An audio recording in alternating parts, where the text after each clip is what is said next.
You picked up your phone this morning and read a message about someone you both know, and within seconds you knew exactly who to trust and who to avoid. 300,000 years ago, that same warning would have taken days to travel from one mouth to another, carried on foot through forests and across rivers. No text message, no group chat, no warning that arrived before the danger did. For almost all of human history, knowing who was safe and who was not meant staying alive, and gossip, was the only tool our ancestors had to find out. It sounds small. It sounds petty. Talking about other people behind their backs feels like the most trivial thing a person can do. But gossip was never trivial. It was survival. Before writing, before science, before any system of law, small groups of early humans had to answer one question every single day. Who can I trust with my life? There was no police force to catch a thief. There was no court to punish a liar. There was no way to check someone's reputation except by asking someone else what they had seen. And that asking, that quiet exchange of information between two people, is where gossip began. Imagine living in a group of 30 people, all depending on each other for food, for protection, for warmth at night. One bad decision about who to trust could get you killed. Share your food with someone who steals from the group, and you starve. Trust someone with your children while you hunt, and you might come back to nothing. Sleep near someone who has hurt others before, and you might never wake up. In that world, information about other people was not entertainment. It was armor. Scientists who study the origins of human language believe something remarkable about how we started talking to each other in the first place. Before language, our ancestors likely bonded through grooming, picking through each other's hair, removing dirt and insects one-on-one for hours at a time. This physical touch built trust and released calming chemicals in the brain, the same way a hug does today. But grooming had a limit. You could only groom one person at a time. As human groups grew larger, there was not enough time in the day to physically groom everyone you needed to bond with. Some researchers believe language evolved to solve exactly this problem. Talking let humans groom many people at once, using words instead of hands. You could sit around a fire and connect with 5 people through conversation in the same time it once took to groom just one. And what did that conversation often turn to? Other people. Who did what? Who could be trusted? Who broke a promise? Who helped a stranger? Who was seen sneaking off with someone else's partner? This is the theory behind what some scientists call the social brain, the idea that human intelligence grew larger not just to solve problems with tools, but to solve problems with other people. Keeping track of who owes who is loyal, who has wronged someone, and who might be dangerous takes enormous mental effort. The human brain, and especially the part responsible for social reasoning, grew significantly larger than that of our closest primate relatives. Some researchers argue this growth was driven directly by the demands of living in large, gossiping social groups. A chimpanzee can track relationships within a group of maybe 50 other chimps. Humans, through language and gossip, learn to track relationships across groups of over 100 people. This number even has a name among researchers,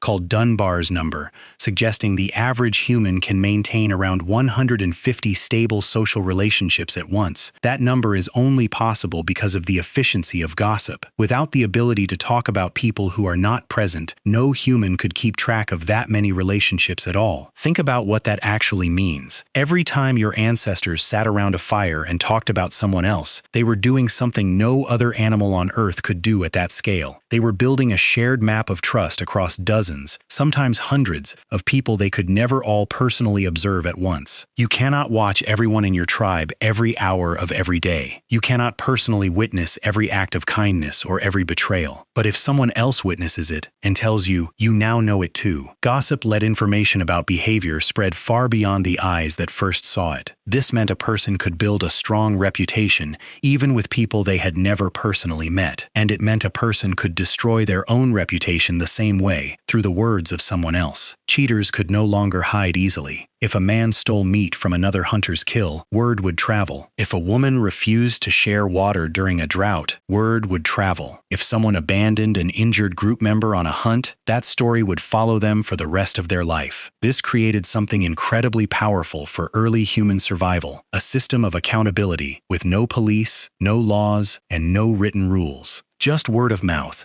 passed carefully from person to person. Anthropologists who study small-scale societies, still living traditional lifestyles today, have observed this pattern directly. In many hunter-gatherer communities, gossip functions as the primary method of enforcing cooperation. People who take more than their fair share, who lie, or who harm others are talked about constantly, quietly, and often without the person even knowing. Over time, this social pressure often changes behavior far more effectively than punishment ever could. No one wants to be the person everyone whispers about. No one wants to be excluded from the fire. And in the ancient world, exclusion from the group was not just embarrassing, it was often a death sentence. A lone human, outside the protection of the group, faced predators, starvation, and the elements with no one to help them. The fear of being talked about badly was, in a very real sense, the fear of dying alone. This gave gossip enormous emotional weight, a weight we still feel today even when the stakes are no longer life or death. Gossip also served another crucial purpose beyond punishing bad behavior. It spread praise. If someone shared food generously during a hard season, others would talk about it, and that generosity would be remembered. People with strong reputations for kindness and reliability were more likely to be chosen as hunting partners, as allies, and as mates. In this way, gossip did not just punish the selfish. It rewarded the cooperative. It created a social currency, where your standing in the group was built entirely on what others said about you when you were not in the room. This currency mattered more than physical strength in many situations. A strong hunter who could not be trusted might still be excluded from the group's inner circle. A weaker person with a reputation for honesty and generosity might be protected and cared for by everyone around them. Gossip, in this sense, leveled the playing field in ways raw physical power never could. There is also strong evidence that gossip played a critical role in mate selection among early humans. Choosing a partner was not just about attraction. It was about choosing someone whose reputation suggested they would be a reliable partner, a safe co-parent, and a trustworthy member of the group. Stories about a person's past behavior, passed from friend to friend, often mattered as much as anything witnessed directly. A man known through gossip to be violent toward previous partners would struggle to find someone willing to raise children with him. A woman known through gossip to be deceptive in her dealings with others might find allies harder to come by when she needed them most. In this way, gossip quietly shaped who reproduced and who did not, which means gossip may have shaped human evolution itself. Beyond punishing cheats and rewarding cooperation, gossip served one more purpose that could mean the difference between life and death within hours. It carried warnings. Imagine a hunting party returning to camp with news that a group from a neighboring territory had been spotted nearby, armed and moving with intent. That single piece of information, passed quickly from person to person, could prepare an entire group to defend itself. Imagine a forager returning with word that a particular berry, one that looked safe, had made someone violently ill the week before. That warning, spoken and repeated, could save the life of every single person who heard it and chose not to eat that berry. Predators, too. If a group member spotted a lion resting near the usual water source, that information needed to travel fast to every person who might walk that path later in the day. Gossip, in its earliest form,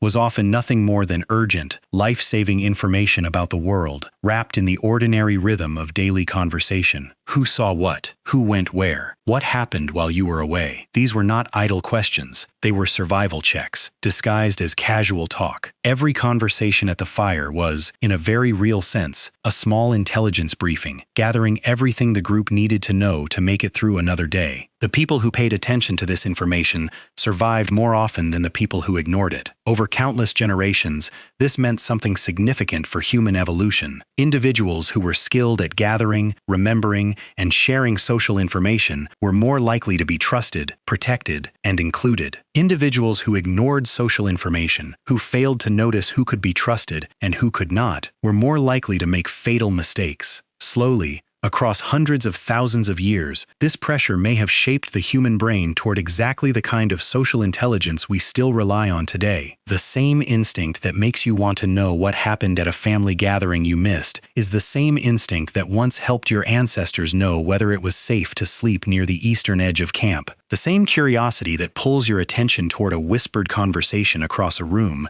is the same curiosity that once told early humans who among them could be trusted with a spear at their back. This is why gossip feels so deeply compelling, even now, even when it carries no real danger at all. Your brain still treats social information the way it once treated food and shelter, as something essential to your survival. Modern psychologists have found that a huge portion of everyday human conversation across nearly every culture studied revolves around other people. Estimates suggest that social topics, who did what, who said what, who is dating who, make up more than half of all casual conversation among adults. This is not a modern flaw or a distraction from more important things. It is an ancient survival mechanism, still running in the background of nearly every conversation you have.